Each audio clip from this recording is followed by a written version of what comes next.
I found a photo in my childhood home, and I don't remember the people in it. Reddit stories. It started with a renovation project.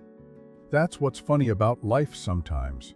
The things you think are routine can crack open a hole big enough to swallow everything you thought was true. My parents had passed a year ago, one after the other like dominoes, and I was left the old family house. A creaky ivy-wrapped two-story on the edge of town that smelled like wood polish and distant memories. I told myself I'd fix it up, maybe sell it, maybe keep it for sentimental reasons. But deep down, I think I wanted something else. Closure, perhaps, or answers I didn't know I was missing. I started in the hallway. The wallpaper was faded, a yellow floral design that peeled like dry bark, revealing a dusty gray underneath. I wanted it gone. Scraping it off one strip at a time, I found a hollow sound behind one section of the wall. Hollow in a way that didn't match the rest. Curious, I knocked harder, then grabbed a flashlight and a chisel. That's when I found it. Not money, not a time capsule, not the kind of hidden thing you'd read about in sentimental articles. But a photo, a single photograph. A family portrait, framed and yellowed with age, sealed behind drywall like it wasn't meant to be found. In the picture stood 5 people: my mom, my dad, and 3 children, 2 girls and a boy. But I'm an only child, or so I've been told every single day of my life. The boy in the photo wasn't me. He looked older, maybe 13 or 14. The girls were younger. One looked just like my mother, her chin tilted up the way Mom always did in photos. The other girl had a look I couldn't place, almost familiar but blurred by time. I sat on the floor, legs going numb, staring at it like it would blink or speak. My parents were unmistakable, though younger, much younger. This photo must have been taken in the late 80s, early 90s maybe. But I was born in '96. I didn't exist when this was taken. For hours I sat there, trying to rationalize it. Cousins, maybe. Or children they'd taken care of before me. Foster kids? But that didn't feel right. There was a warmth in the photo, a closeness. The way my father's hand rested on the boy's shoulder. The way my mother leaned slightly into the little girl with the hair bow. This wasn't just a photo of some kids they once knew. This was a family portrait. My family. That night, I couldn't sleep. I lay in the guest bedroom upstairs, the one that hadn't changed since the early 2000s. I could still hear the soft creak of floorboards like old ghosts pacing the hallway. My thoughts looped endlessly, repeating the same silent questions. Why was this hidden? Who were they? And where the hell did I come in? I rummaged through the attic the next morning, tearing open boxes like they were coffins. Old tax records, photo albums, yearbooks. In a battered trunk tucked behind dusty Christmas decorations, I found another clue, a diary. It belonged to my mother. Her neat, cursive handwriting filled page after page, starting in 1987. I turned to the earliest entries, hoping for answers. She wrote about a boy named Aaron, her firstborn, her sunbeam. She wrote about his allergies, how he loved dinosaurs, how he used to name all the stars. Then came mentions of Rachel, the second child. Or, quiet artist, Mom wrote. She sees things we miss. Then later, about a baby girl named Lily. My heart raced. Page after page, I read about their birthdays, scraped knees, school projects, lost teeth. Then abruptly a blank page. The next entry wasn't until 6 years later, dated 1995. A year before I was born. The tone changed. I miss them every day, but we had no choice. We had to start over. I have to believe this is what's best. I stared at the page for a long time, my breath shallow. Start over. What had happened to Aaron, Rachel, and Lily?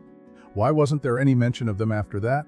And why did I never, ever hear those names growing up? I needed to know more. I drove to the local library, pulled up old newspaper archives, and started digging. I searched for our family name, the address, anything that could give me something concrete. And I found it. One article, buried in a back issue from 1992. The headline read, "Tragedy on the Ridge of 3 children feared dead in house fire." My house. I read the article over and over. The fire had started in the basement. Electrical. The parents, my parents, had been away for the night. Neighbors heard nothing until it was too late. Firefighters pulled out remains too charred to identify. The house was gutted and rebuilt a year later. The parents, it said, declined interviews. The article ended with a photo of the house blackened and broken. I closed my laptop, my hands trembled. 3 children. Dead. But then what about the photo in the wall? What about the diary entries afterward? If they died in 1992, why did Mom write about them in 1994? I began to notice things in the house. Things I'd brushed off before. The way the back hallway always felt cold, even in summer. The way doors clicked shut on their own. How sometimes, when I woke in the middle of the night, I'd swear I heard footsteps running down the stairs. Small, hurried footsteps. Laughter echoing faintly. I wasn't superstitious. I wasn't. But now I started to wonder if the past was lingering in these walls like cigarette smoke. I spoke to a neighbor, an older woman named Mrs. Kavanaugh, who used to babysit me when I was little. I asked her if she remembered anything, if I ever had siblings. Her lips pressed into a tight line. "That was a hard time for your folks," she said softly. "Let the past be the past." I told her about the photo, about the diary. Her face paled and she touched her rosary. "Thee made peace with it. Best you do the same." But how could I? I had to know the truth. My truth. I called a friend from college who worked in forensic genealogy. I sent her the names. Aaron, Rachel, Lily. And my parents' names. She promised to look into it. A week later, she called me. "I found something," she said. "But you're not going to like it." She emailed me a file. Scans of sealed court documents. Adoption papers, dated July 1996. My adoption. My parents weren't my biological parents. The records were sparse, redacted in places, but it was clear I'd been adopted as a newborn. No names for birth parents. No history. Just adopted privately by request of the adoptive family. I sat on the couch for hours, staring into nothing. Everything I knew was a lie. The people I called Mom and Dad had a whole life before me, a family, a tragedy. And then they took me out of grief, out of love. I didn't know. But what haunted me wasn't that they adopted me. It was what they left behind, or buried. Because something told me that fire wasn't as simple as a faulty wire. And something else told me the children might not have died at all. Why else hide the photo? Why else seal it behind drywall? I kept digging. Records, archives, school lists. I found no death certificates, no burial plots. Just 3 small stones at the edge of the local cemetery, each with a first name and a year. Aaron, 1980-1992. Rachel, 1983-1992. Lily, 1987-1992. No last name, no epitaph. No mention of parents. Just names etched into weather-worn granite. I stood there in the rain, staring at those stones, and I knew. This wasn't over. Something about it all felt wrong. And I was going to find out what. It's strange how a revelation can make everything around you feel unfamiliar. Like suddenly the walls of your childhood home don't belong to you anymore. Like you're living inside someone else's story. A story you were never meant to read. After that day in the cemetery, I couldn't shake the unease. Not fear exactly. Something quieter, more persistent. A shadow that never left my side. Back at the house, I found myself standing in front of the wall where I'd found the photograph, staring at it as if expecting it to offer more. I pressed my palms against the drywall, trying to feel for more hollow spaces. Nothing. But something about that spot still pulsed with presence. Not energy, not ghosts. Just a sense of being watched. I didn't believe in hauntings, but I couldn't deny the house had changed since I'd disturbed it. Or maybe it had always been like this, and I just never noticed. I started going through more of my mother's diaries.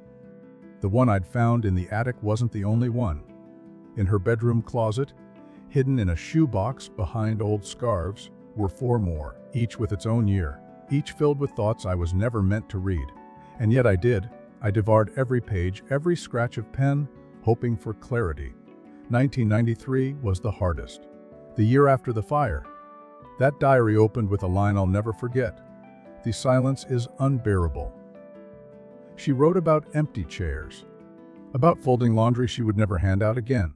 About setting 5 plates out of habit and then staring at them until tears blurred her eyes. But even deeper in the entries, something darker bled through.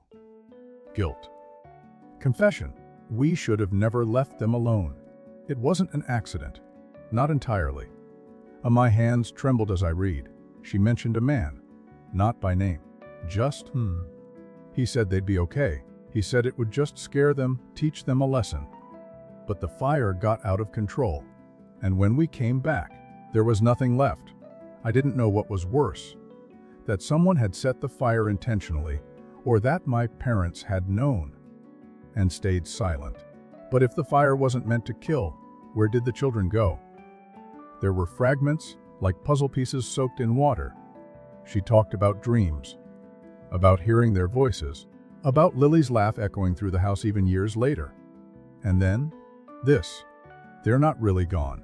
I saw her yesterday. Across the street, she looked at me and smiled. She had her hair in the same braid I used to do. Rachel. But when I blinked, she was gone. Either my mother was losing her mind, or the children were alive. I had to know. I couldn't take the speculation anymore. I returned to the cemetery the next day and walked the perimeter. The stones were real, but something felt off. Too new.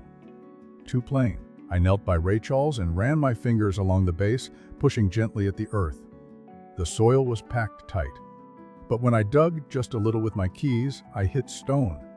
Not casket stone, not even 6 inches down. Just concrete. A slab. Fake graves.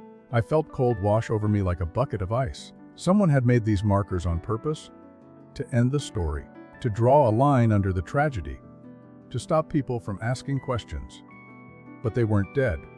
I went to City Hall the next day looking for any old adoption records, school transfers, foster placements, anything. But all I found were roadblocks, records missing. The files destroyed. Names redacted or listed under private family matters. It was like someone had gone out of their way to erase the children's trail. Except for one slip. An old school directory from 1991, tucked in a back room full of dusty microfilm. I found a class photo from Edison Elementary. Aaron Miller, Rachel Miller, Lily Miller, all listed with a home address, mine. But scrawled beside Rachel's name was a note transferred mid-year, Meadow Pines facility. I froze. Meadow Pines wasn't a school.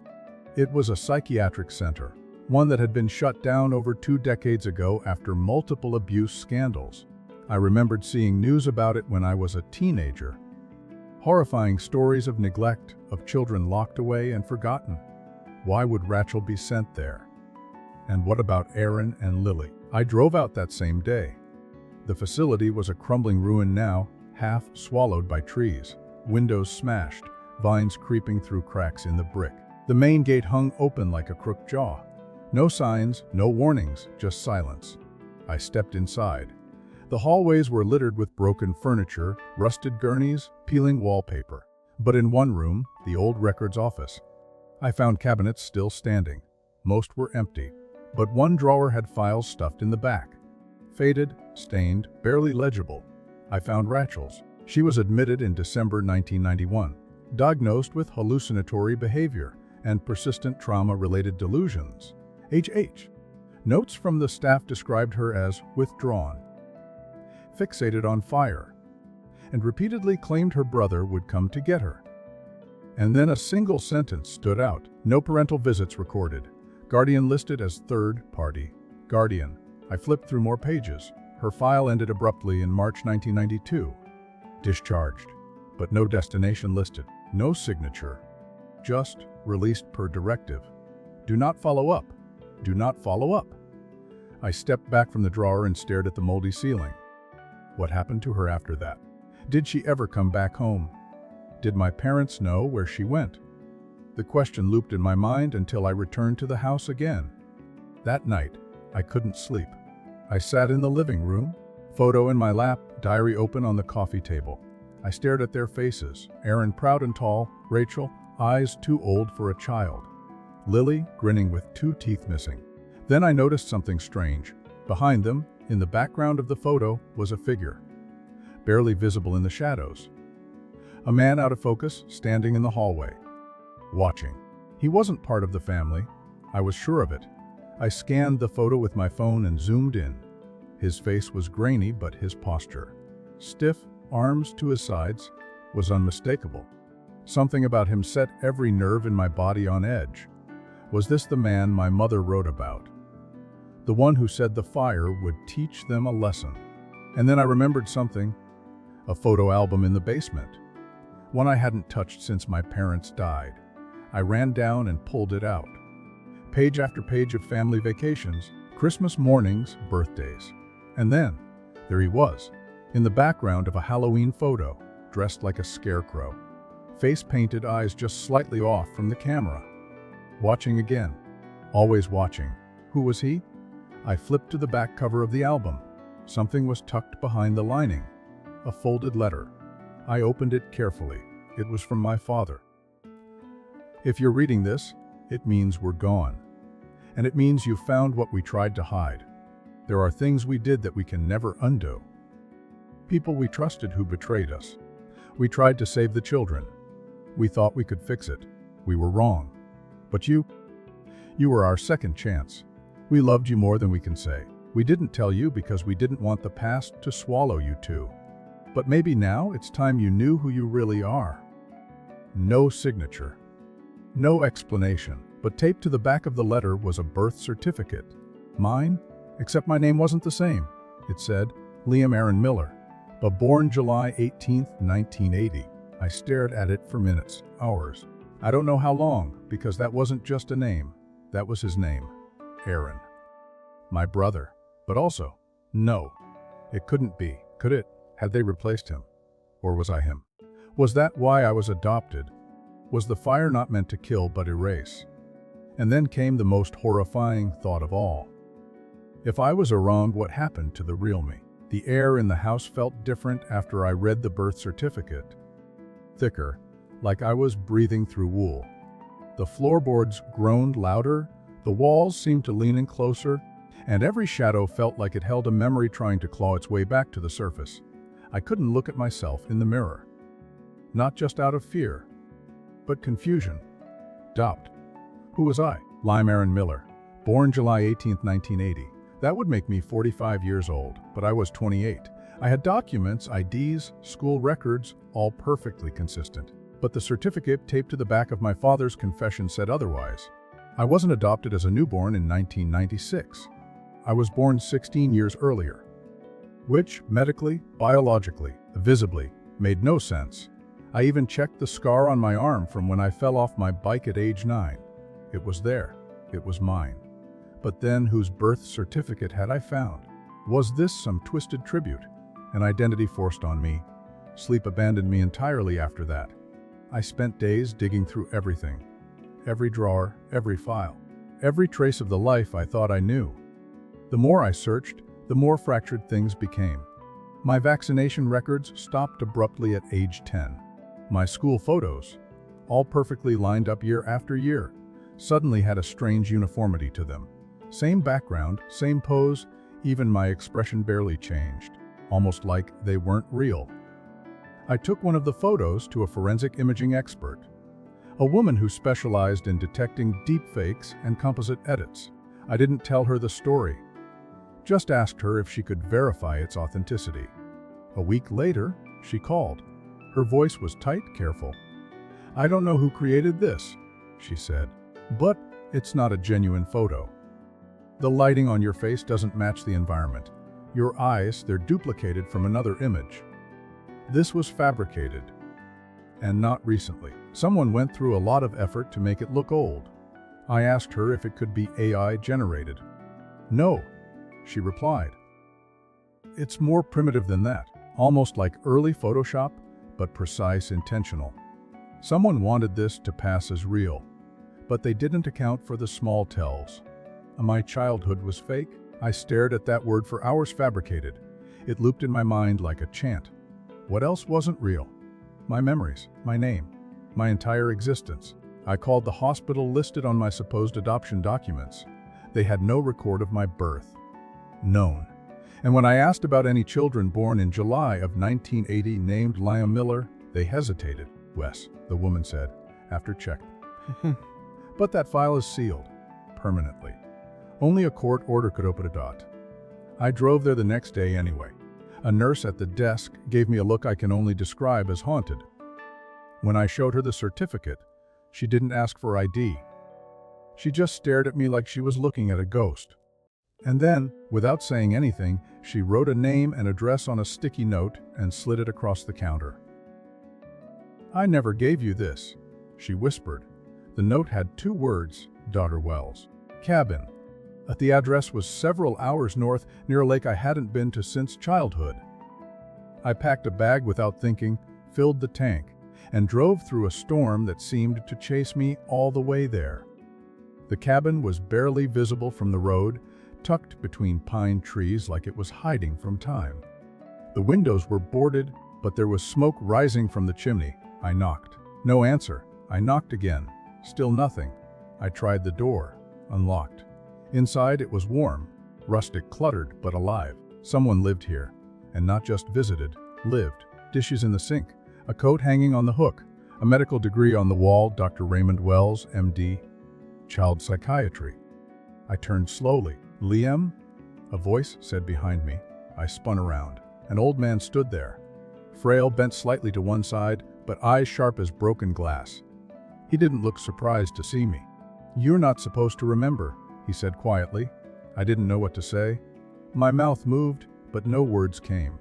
He sighed and gestured to the chair. I sat. He poured tea. "I warned them," he muttered, handing me a mug. "Told them memory is a tricky thing. You can bury it, suppress it, overwrite it. But it always finds cracks. Always leaks back." I finally managed to speak. "Who am I?" He looked at me for a long time. "You're Liam, but not the Liam you remember. Not the one they made." "What do you mean made?" He sat across from me and ran a hand through his hair. "In 1992, your parents brought you to me. You'd survived the fire, but something had changed. You were broken, withdrawn, violent, sometimes. You didn't speak for months. When you finally did, you kept asking for people who didn't exist, names we couldn't trace. You insisted your sister was still alive, that someone had taken her, but no one believed you." I shook my head. That's not what I remember." He smiled sadly. "Of course it's not, because they made sure of that." He reached into a drawer and pulled out a file. Inside were pages, EEG scans, neuroimaging reports signed by him. They agreed to an experimental treatment, memory reprogramming. It was early, crude. We used sensory triggers, hypnosis, even drug-induced suggestion. The idea was to overwrite the trauma with a fabricated identity. A new narrative, new memories. "You brainwashed me," I whispered. He didn't flinch. "We rebuilt you." They wanted a second chance. Not just for you, but for themselves. They wanted to believe the fire never happened, that the children had never existed. So we crafted a story. You were born in 96, raised happy, alone, but loved. You had no siblings, no trauma, just a clean slate. But why keep the photo, the diaries? Why leave them behind? He looked at me sharply. Because memory doesn't live in just the mind. It leaks into objects, into walls, into the house itself. Your mother couldn't let go entirely, so she buried those things, hoping no one would ever find them. But they called to you, because deep down, you knew. I couldn't breathe. The room spun. "You said I survived the fire," I choked. "But what about Rachel? Lily?" He hesitated. "Rachel was taken. By the man your parents trusted. He wasn't who he said he was. He had plans, said he could help her. But she was never seen again. And Lily." Thea's eyes dropped. "Thea say she died. But there was no body. Only ash." The silence swallowed the room. Then he leaned forward. "You were supposed to forget. But now that you haven't, it will come back. All of it. And I don't know if you're ready." I stood abruptly. "I need to find her. Rachel. I need to know." He nodded slowly. "Then start where she ended. Meadow Pines, but not in the building. Beneath it." I frowned. "What?" They built that facility on top of something. Something older, a series of tunnels. For storage, isolation, experimentation. It's where the worst patients were sent. And sometimes, the ones they didn't want to report. If she's alive, if he still has her, that's where she'd be. I didn't ask who he was. I didn't want to. Not yet. I drove back through the night. The rain had stopped, but the road felt lonelier somehow, like I was being watched by the trees. I didn't go home. I went straight to Meadow Pines. This time I wasn't alone. I had her name on my lips like a prayer. Rachel, and a birth certificate in my bag with a name I no longer doubted was mine. Liam. I broke into the facility just after midnight. Flashlight in hand, map of the lower structure downloaded on my phone. I found a rusted stairwell hidden behind a collapsed bookshelf. Down and down it wound, into a cold darkness that smelled of mildew and old secrets. At the bottom door, steel, bolted. But it had already been opened. Scraped open. Recently. Inside were tunnels, lined with pipes and flickering emergency lights still somehow working. And faintly, so faintly I thought it might be a trick of my broken mind, I heard humming, a girl's voice. Soft, Lily's lullaby. The humming lured me deeper into the tunnels like a thread I dared not let go of. It wasn't loud nor eerie. It was gentle, steady. The kind of sound a child might sing to themselves when the dark gets too heavy. I recognized the tune instantly. A melody my mother used to hum when the lights went out during storms. A lullaby with no name, no words, just soft notes and a rhythm that lived in the corners of my memory. But it didn't belong to me. Not originally. It was Lily's. My mother had written it for her, and here it was. Still alive, still echoing beneath a dead building. The tunnels were narrow, claustrophobic, like they were never meant to be walked by anyone upright. Concrete walls bled moisture, and rusted metal pipes dripped cold water onto the floor. My flashlight beam flickered, catching movement too fast to focus on. Rats, I told myself, just rats. But deep down I knew that wasn't true. These walls held more than vermin. I came to a rusted metal door, half open. The humming stopped. I pushed it gently and stepped into a room that looked like it had once been a storage unit. Shelves warped with age, boxes collapsed, and along one wall, a row of cages. Small ones, human-sized, most were empty. Inside sat a figure, thin, motionless, head bowed. I held my breath as I stepped closer. "Rachel," I whispered. She didn't respond. I crouched down, flashlight shaking in my hand. "Rachel, it's me. It's Liam, your brother." Still nothing. My voice echoed back at me, distorted by metal and age.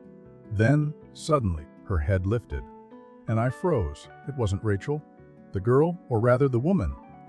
In the cage had hollow eyes and sallow skin. Her hair tangled into knots that fell over her shoulders like dead vines. She blinked slowly, focusing on me like she was waking from a dream. Her lips moved, barely a whisper. "You're not him." I stepped back instinctively. She rose slowly, her body frail but fluid, like someone who hadn't walked in a long time but still remembered how. Her fingers curled around the bars. "They said you would come?" she said, voice cracked and dry. "They said the brother would return." "I'm looking for Rachel," I said. "Do you know where she is?" She tilted her head. She went with the smiling man downward. "Farther than here." I felt a chill run down my spine. "Who are you?" I asked. Her lips twisted into a shape that might once been a smile. "I was Lily. I forgot how to breathe." "No," I whispered. "That's not possible. You died. The fire." "They let it burn," she interrupted. "But I got out. I hid. I waited. Then he found me, the man with too many teeth. He said I was special." My knees went weak. I had spent weeks, months believing Lily was a casualty, an innocent soul claimed by flame. But she was here, not dead, just erased, like me. "Lily," I choked. "It's me, Liam, your brother. They changed me, but I remember now. I came to get you out." She stared at me for a long time, expression unreadable. "No," she said. "You're not Liam." I blinked. "What?" She touched the bars, eyes narrowing. "You have his face, but not his heart. Not his laugh. Not the song we made up about the dog who couldn't bark." I felt my pulse spike. "I don't remember a dog song," I admitted. "Exactly," she whispered. A clanging sound rang out behind me, the unmistakable slam of metal. I turned sharply, flashlight cutting through the dark, but all I saw was dust and settling shadows. Someone else was down here. I turned back to Lily's cage. But she was gone. The door to the cage swung open slowly on its own. I hadn't heard it move. Had she left while I turned? Or had she ever really been inside? The humming returned, farther down the tunnel now. Softer. Almost inviting. I followed. Every step felt heavier. The tunnels sloped downward, the walls tightening. Graffiti appeared, crude drawings in red and black, eyes, teeth, children holding hands, a smiling figure looming behind them. The farther I walked, the more surreal it became. Symbols I didn't recognize carved into the concrete. Broken toys hung from strings like wind chimes. Dolls with their mouths stitched shut. And then I saw it, a door at the end of the tunnel, carved from dark wood. Not rusted metal, not modern. It looked ancient, wrong, out of place in a facility built in the 1950s. The humming stopped. I reached out. As soon as my hand touched the wood, a voice spoke from behind the door. "You came too late." I yanked my hand back. The door creaked open on its own. Beyond was a room that defied sense. Circular, stone walls spiraling upward into darkness, the floor painted with an enormous spiral. Black ink etched with ash.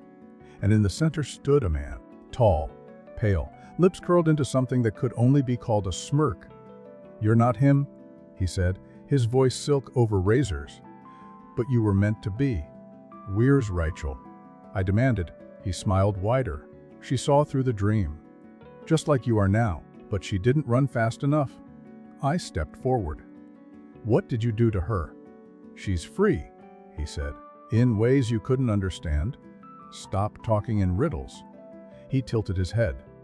"But riddles are all you've ever had. A story told in reverse. A life stitched from borrowed moments.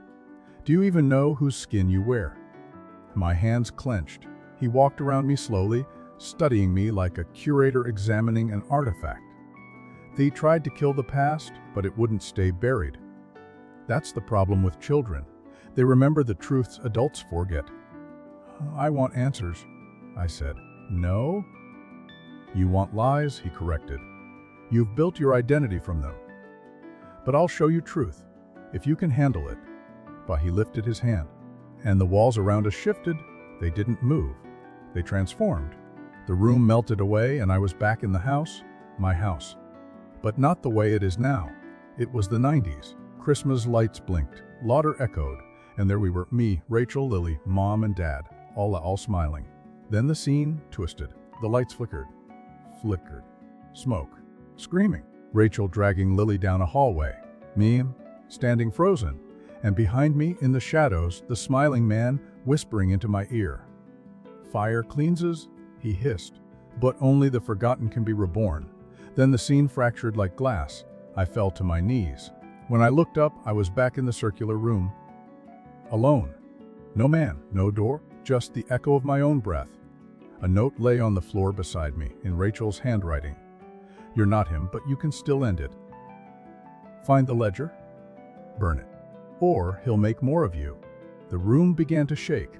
Dust fell from the ceiling. I ran. The tunnels collapsed behind me. I barely made it back to the stairs before the whole lower level caved in. When I reached the surface, dawn was breaking. I drove for hours, the letter clutched in my hand. The ledger. Burn it. That's what Rachel had said. But what ledger? Back at the house, I tore everything apart. Every drawer, every closet. Then I remembered the basement. The photo album. The drawer with the letter from my father. I pulled it out again, but this time I looked behind the drawer. A false panel. I pried it open. Inside was a leather-bound book. No title, just a symbol on the cover. A spiral made of thorns. I opened it. Inside were names, hundreds of them, children, ages, dates, all followed by one word. Rewritten. Then I found mine. Lee Marin Miller, 1980. Status rewritten. Identity Michael Thorne of 1996 of Michael Thorne. My legal name, my fake name. Every shred of me was a fabrication. And I wasn't alone. The last page had a note in the smiling man's hand. "A new batch awaits. Shall we begin again?" I didn't sleep that night. I took the ledger to the fireplace, doused it in lighter fluid, watched it burn. But as the flames devoured it, I swear I heard a laugh echo from the chimney. One I didn't recognize. Or maybe I did. I don't know who I am anymore. But I know what I have to do next. There's one last name on that list without a status beside it. Rachel Miller. She's still out there, and I'm going to find her, even if it kills me. I thought burning the ledger would end it.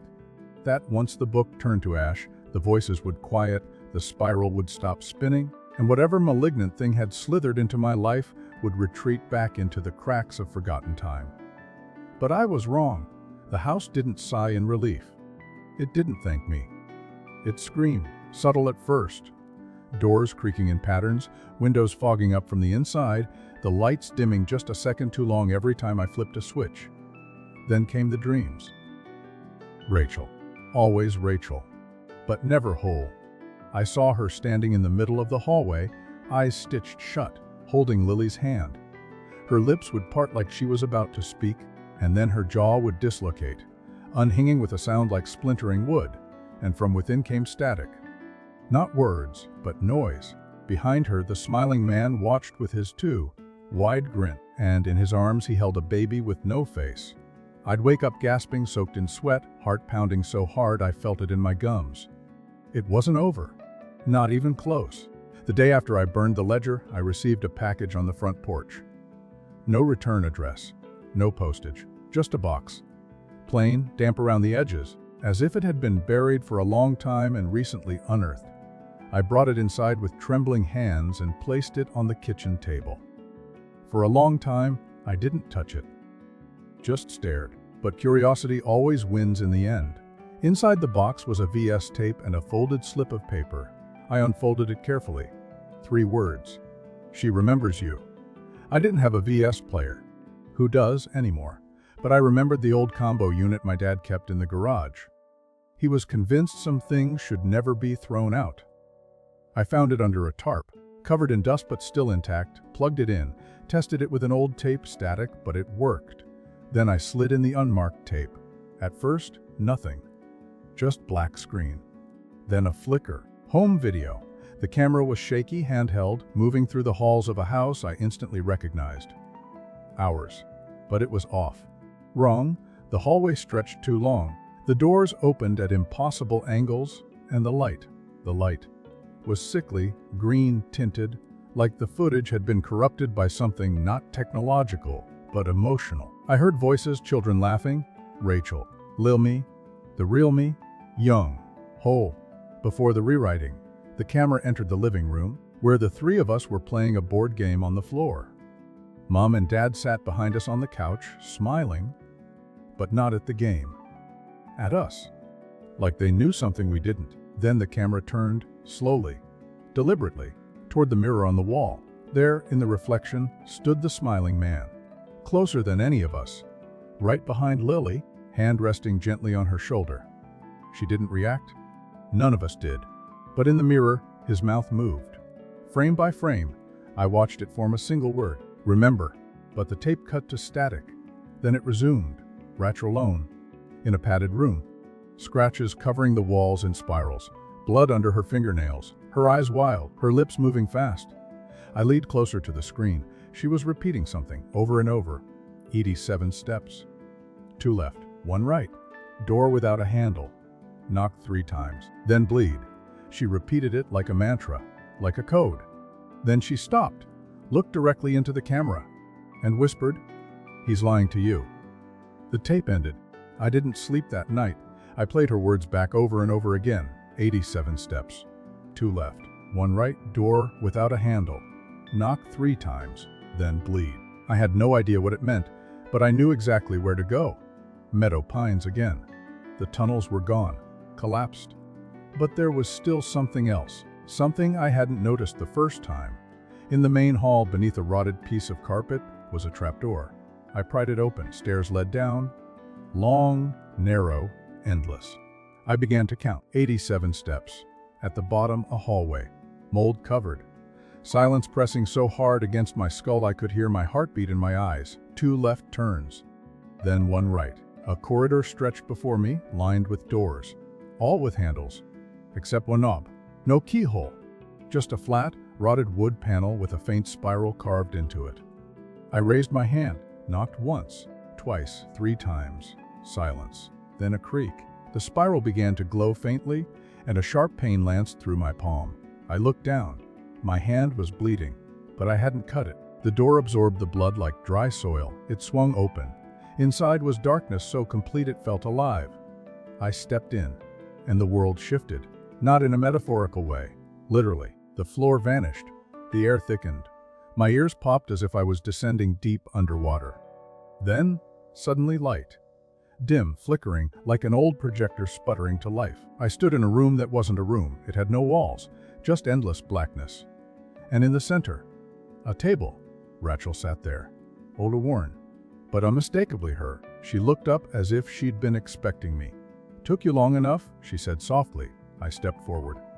"Rachel, it's really you." She smiled. Not kindly, not cruelly, just tired. "You're not who I remember," she said, "but you're the only one left." "What is this place?" "This is where he keeps us," she said. "Not just you and me. All of us. Every version, every failed rewrite, every forgotten sibling. It's his vault, his nursery." I looked around. Shapes flickered in the dark. Children, dozens of them, pale, watching. "Why?" I whispered. "Because we're his stories," she said. "And he's addicted to the rewriting. The spiral never ends, unless someone stops it." Well, I burned the ledger, but she laughed. Dry and bitter. That was his decoy? A souvenir. The real one is inside him. It is him? I stared at her. Then how do we stop him? She stood slowly. "There's a reason he's never rewritten me," she said. "He can't. I remember everything. And that's the key." "Remembering?" I asked. She nodded. "He survives because people forget. He's not a demon. He's a virus in memory. A parasite in narrative. You burned the copy. Now you burn the original." She handed me something, small, old. Its blade etched with symbols that made my skin crawl. "He'll come," she said. "He always does when someone finds me." As if summoned, the darkness around us trembled. The air turned metallic, thick with static. And then, he arrived. Not with footsteps, not with fanfare, he simply was, the smiling man. But this time, his smile faltered. "You remember too much," he hissed. "You erased me," I said. "I perfected you." He snapped. He lunged. I raised the blade. It burned in my hand. Not hot, but cold. So cold it sizzled against my skin. And when I drove it into his chest, he didn't scream. He shattered. Like glass hit by lightning. Light exploded in every direction. And then, silence. When I woke, I was lying on the floor of my childhood bedroom. Sunlight streamed through the window. The house was clean, alive. Birds chirped outside. I stumbled downstairs. My mother stood in the kitchen, alive. Laughing, Lily and Rachel ran past me, chasing each other. My father looked up from the couch and smiled. Morning, sleepyhead. I stared at them, confused, hopeful, terrified. Was it over? Was this real? Then I looked in the hallway mirror and saw the spiral, still faintly pulsing behind my eyes.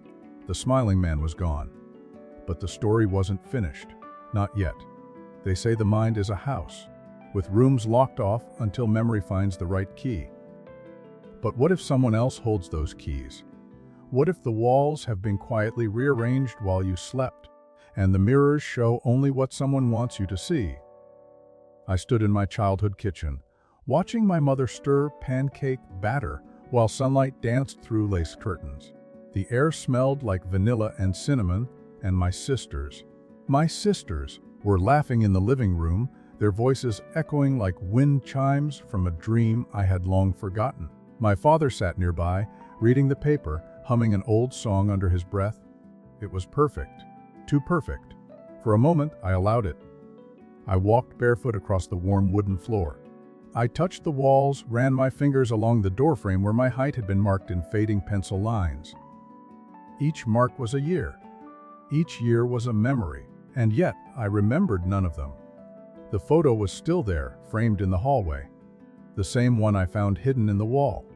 Only now I was in it. standing between Rachel and Lily, smiling, frozen in time. I stared at it too long, long enough to feel the itch of unreality behind my eyes. The longer I looked, the more the background shifted. The wallpaper warped. My smile twitched. Rachel's eyes, once fixed forward, now seemed to glance sideways toward me. Watching, waiting. Something was wrong. I went upstairs to my bedroom. The door creaked in the exact tone I remembered from childhood.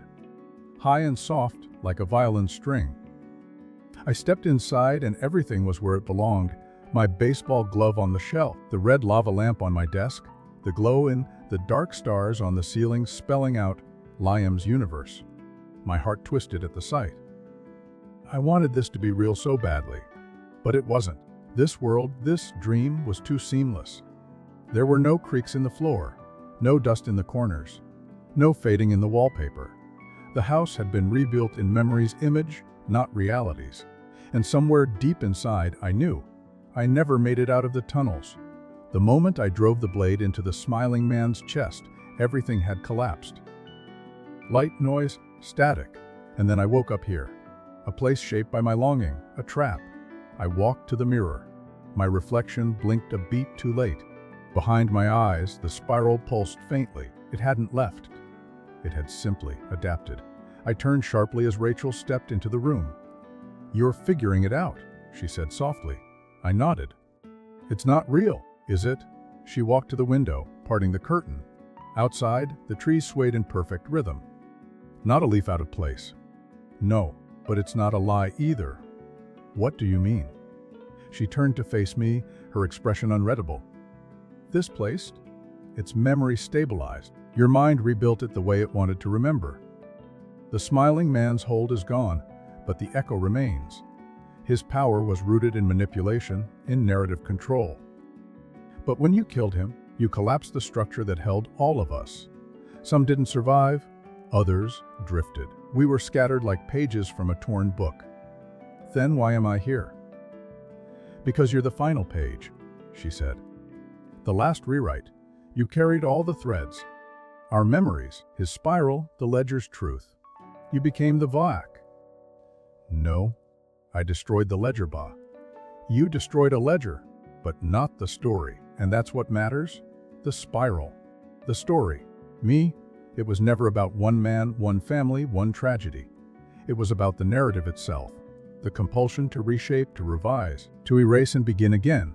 The smiling man had been its face, but not its origin. I had taken that into myself when I ended him. Then how do I stop it?" I asked. Rachel's eyes softened. "You don't. Stories don't end. They're passed on. But you can choose what kind of story you become." The room trembled faintly, as if the foundation itself was listening. A wind rose outside, despite the windows being closed. Lily appeared in the doorway, clutching a small music box. She smiled at me. Not the unsettling smile I remembered from the tunnels, but something purer. Familiar. "I kept it safe," she said, holding out the box. I opened it. Inside was a photo. Not the one from the wall. A new one, all three of us, older, at a lake I didn't remember visiting. We looked happy, real. "What is this?" I asked. "It's what could be," Rachel said. I looked at her. "Then show me the way out." She nodded once. Then gently she placed her hand on my chest, over my heart, and whispered something I couldn't understand, a phrase in a language that felt both ancient and intimate. The spiral behind my eyes throbbed once, then unraveled, and the world blinked. I woke up in a hospital bed, alarms beeping, monitors humming. A nurse at my side gasped when she saw my eyes open. "He's awake," she whispered. After all this time, doctors flooded in. Tests, lights, questions I couldn't answer. How long had it been? A month, 43 days in a coma. Found collapsed outside the ruins of meadow pines. They told me I was lucky. That someone, an anonymous caller, had reported a man wandering the woods in shock, covered in blood and soot, carrying an old knife. I said nothing. After discharge, I returned home. Not to the old house. It was gone, leveled by the city, condemned. But I found an apartment, quiet and small, where I could rebuild in peace. For a while, I did nothing but stare at walls and wonder if they would open up and speak again. They didn't. But the dreams never stopped. Rachel, Lily, the tunnels, the door without a handle. Sometimes I'd find a drawing in my notebook I didn't remember making. Spirals, eyes, children holding hands. Sometimes my reflection would smile a second too long. But I stayed anchored until the day I received another package, smaller this time. No return address. Inside, a music box. The same one Lily had handed me in the dream. It played the same lullaby. And beneath it, a notic, "The spiral doesn't end. But now you're the author." I looked in the mirror. The spiral was gone, but in its place was a pen, held in my hand, uncapped, waiting. I finally understood. I wasn't a victim, I was the storyteller now. So I opened my notebook, and I began to write, not to forget, but to remember, to tell their story, Rachel's, Lily's, mine, and to make sure that when the spiral came again, as it always does, someone else would know how to find the door and which way to bleed. Thanks for watching the video. Subscribe and like the video.